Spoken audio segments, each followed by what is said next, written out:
Hinihiwalay ka muna ng Diyos bago ka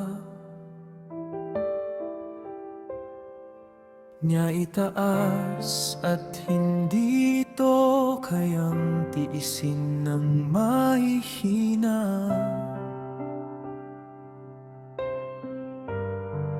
Habang nag-iisa ka, binubuo ka ng Diyos upang maging isang taong napakalakas, para mapalibutan ng mga taong kontento na sa pangkaraniwan.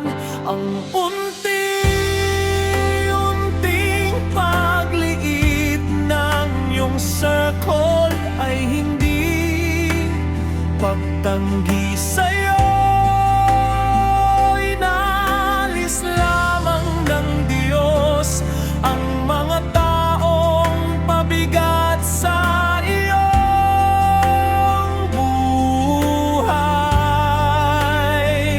Ang mga taong unti-unting nawawala ay gumagawa rin ng pabor sa'yo, dahil ipinapakita nila ang kanilang tunay na sarili, na pansamantala lamang pala sila.